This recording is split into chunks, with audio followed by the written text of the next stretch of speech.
Dr. Murray's drive and passion to serve was evident early in his life.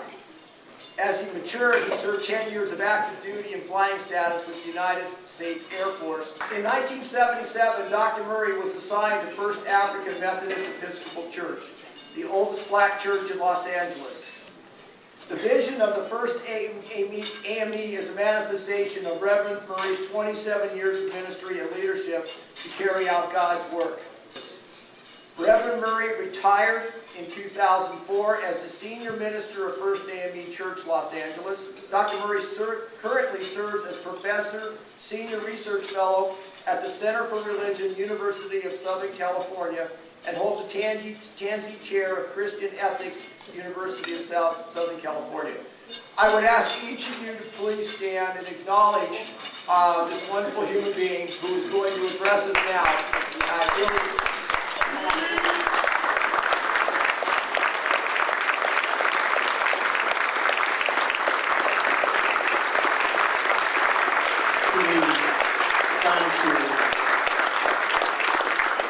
King Richard, when people eat the chicken, don't ever disturb them. What a blessing. And how I do thank you for allowing me to share with you this moment of joy and outreach. You are so beautiful, spiritually, literally. All the brothers at the table, all of God's male children, give you a special assignment. Turn to the women at the table and tell them, God sure knows how to make sugar.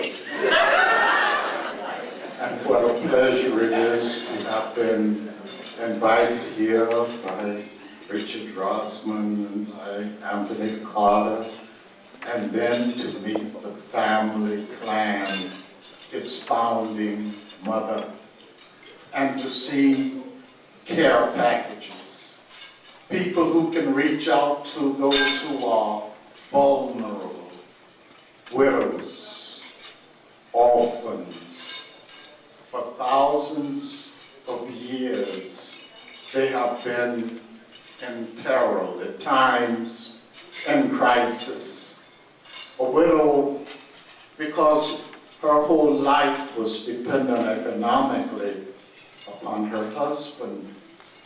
Her husband dies, and she has no close ties with family.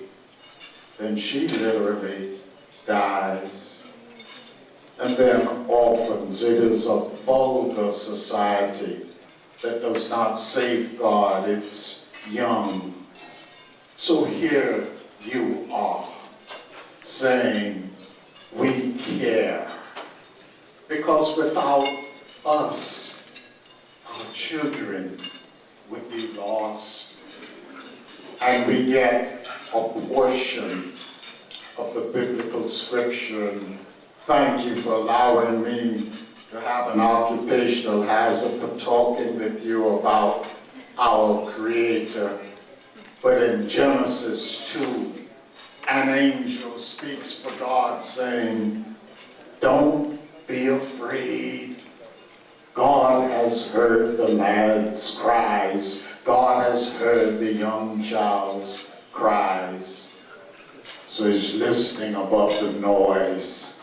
For these brief minutes, I'd like to just talk with you on that subject, listening above the noise. God is listening, and so are you and I, or we would not be here tonight.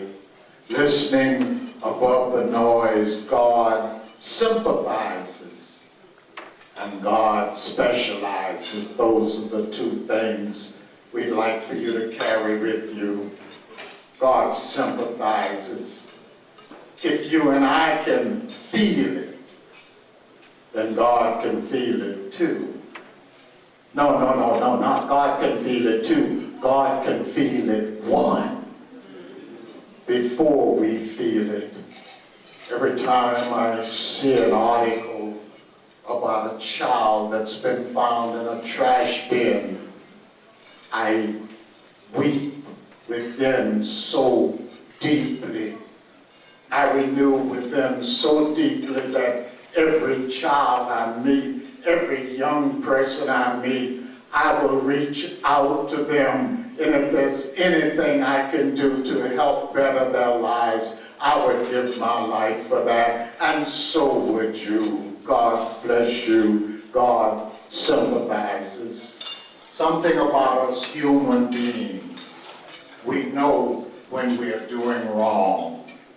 Our problem is not to know, but to do something about what we know. That's why when we say God sympathizes, we ought to be the same to sympathize.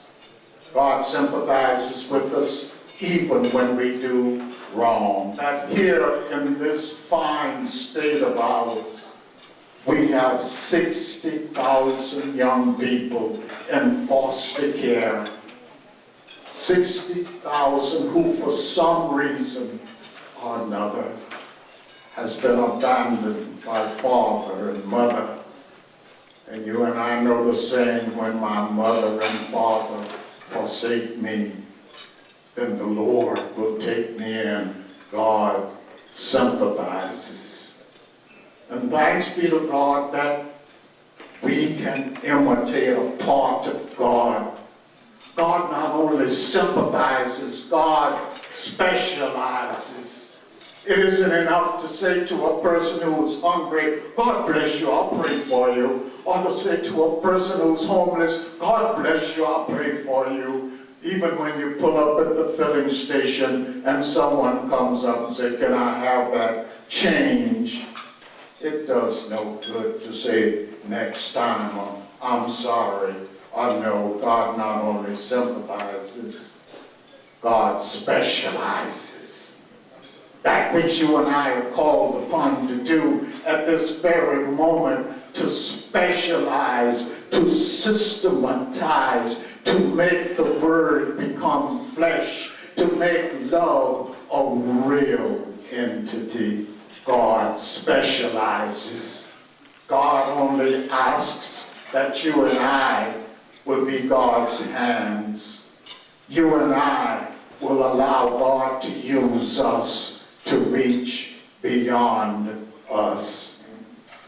One who was abandoned by his father goes on to become one of the most powerful men on the planet, growing up now in the White House, which was built by slave labor. You and I know that when the storm of life is raging, God will stand by you and me. You and I know that widows and orphans are presently caught up in the storm, and we can testify, I believe above the storm, the smallest prayer will still be heard. I believe that someone in the great somewhere hears every word.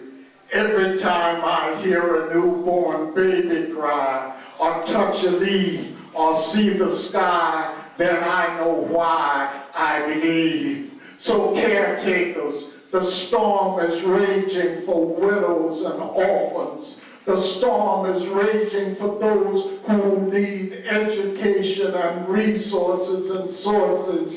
And what can we say except thank you for being umbrellas. Thank you for being care packages. Thank you for being life preservers, and joining God in saying, fear not, the Lord has heard the cry of the child, and you and I will make a difference in that life.